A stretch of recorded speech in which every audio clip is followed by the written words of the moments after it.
Welcome to G Fun Facts Online.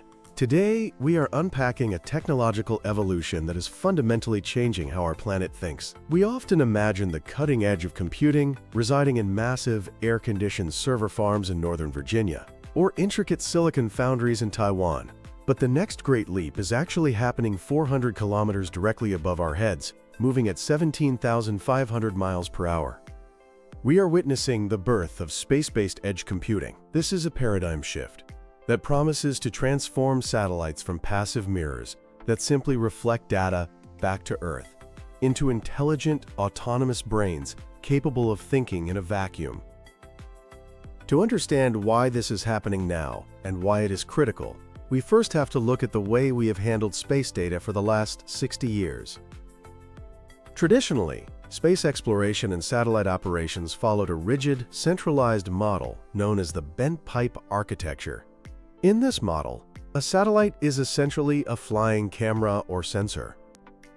It gathers raw data in orbit, stores it on a hard drive, and waits until it flies over a specific ground station to transmit that raw file down to Earth. Only then, once the data is on the ground, is it processed, analyzed, and turned into useful information. This worked fine when satellites were simple repeaters. But today, we have Earth observation constellations generating petabytes of high-resolution imagery every single day. The bent pipe model is broken. It is too slow, too expensive, and surprisingly inefficient. We call this the downlink bottleneck. There are three main problems here. First, there is the visibility window. Low Earth orbit satellites move so fast that they are only visible to a specific ground station for about 10 minutes at a time. That is a tiny window to dump massive amounts of data. Second, there is the trash problem. In the world of Earth observation, it is estimated that up to 70 or 80% of all downloaded images are useless. A satellite might spend valuable power and bandwidth beaming down a high-resolution image of a cloud layer or open ocean where absolutely nothing is happening. In the old model, we pay to transmit, store, and process this trash data on Earth before we even realize it is worthless. And third, and perhaps most critically, latency kills. In a disaster scenario, like a spreading wildfire or a tsunami, minutes matter. If a satellite snaps a photo of a fire ignition but has to wait 45 minutes to fly over a ground station to download the image, and then another 20 minutes for a ground server to process it, that fire may have already consumed a town. This is where space-based edge computing flips the equation. Instead of sending the data to the algorithm on Earth, we are sending the algorithm to the data in space.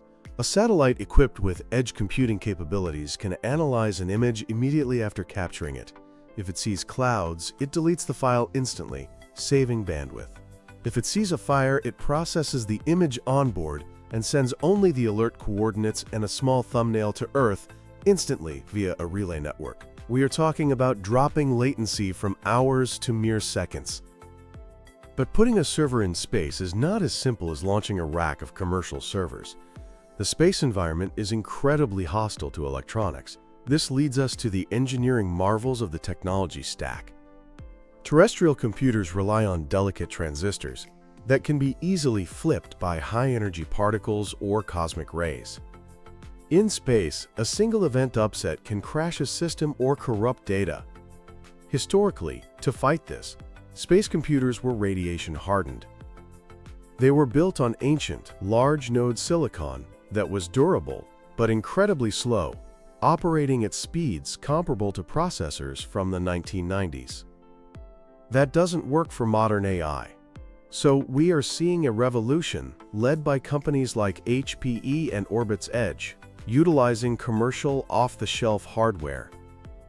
They are using modern, high-speed CPUs and GPUs like NVIDIA's Jetson series, but they are wrapping them in software redundancy and physical shielding. A prime example of this is the HPE Spaceborne Computer 2, which is currently on the International Space Station. It uses standard enterprise servers to run DNA sequencing and AI models, proving that with the right hardening wrapper, supercomputing is possible in zero-G. Then there is the software side. We are moving from bespoke, monolithic code to flexible, containerized microservices. Think of it like Docker in orbit. Companies are deploying Kubernetes clusters on satellites. This means a satellite launched today with an algorithm to detect ships can be updated tomorrow with an algorithm to detect methane leaks just by pushing a new software container. This enables on-orbit AI, where lightweight machine learning models trained on Earth are deployed to the edge to perform inference. A model might be trained to recognize the thermal signature of a missile launch versus a factory fire, allowing the satellite to make decisions autonomously. Connecting all of this is the Internet of Space. Edge computing is being supercharged by optical intersatellite links. These are lasers that allow satellites to talk to each other in a mesh network, bypassing the ground entirely. An edge computer on one satellite can process data and shoot the result via laser to another satellite that is currently over a ground station, creating a real-time data pipeline. Major tech titans are racing to own this orbital edge. Microsoft Azure Space is aggressively integrating space into its cloud, viewing orbit as just another region of Azure. They have partnered with Thales Alenia Space to put actual compute nodes on the ISS. Similarly, AWS Aerospace and Satellite is leveraging its ground dominance to push into orbit, sending their Snowcone SSD compute units to the ISS to process data locally. On the hardware front, startups like Orbit's Edge are building ruggedized chassis called SAT frames that act as radiation shields and thermal management systems for commercial servers. Meanwhile, companies like Ramon.Space and KP Labs are designing specialized processors, like the Leopard DPU, specifically to crunch hyperspectral data in orbit using AI. The real-world applications of this technology are already transforming our world.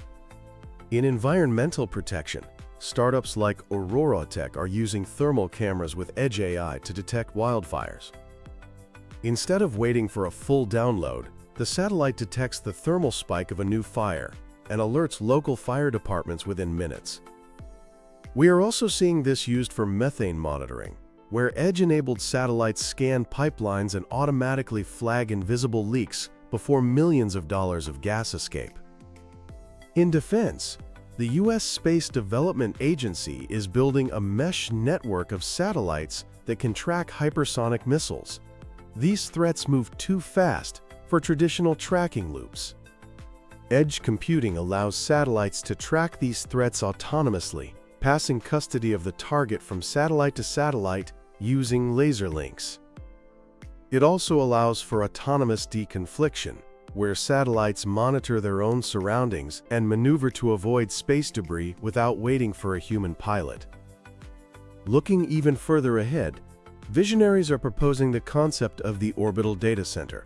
Data centers on Earth are energy hogs, consuming vast amounts of electricity and water. But in space, the sun provides infinite, 24/7 solar energy. There is a vision to lift the world's data archival and heavy processing loads off the planet, creating server-haven satellites powered entirely by the sun and cooled by the infinite sink of deep space. This green space cloud could significantly reduce the carbon footprint of the digital age. In conclusion, space-based edge computing is more than just a technical upgrade. It is the maturation of the space age. We are moving from the era of exploration, where we went to space to look around, to the era of utilization, where space becomes an active extension of our economic and digital infrastructure. By imbuing satellites with the power to think, we are creating a planetary nervous system that is faster, smarter, and more resilient than anything that has come before. As launch costs plummet and chip power increases, the cloud is no longer just in the sky. It is above the atmosphere, watching over us and processing our future in real time.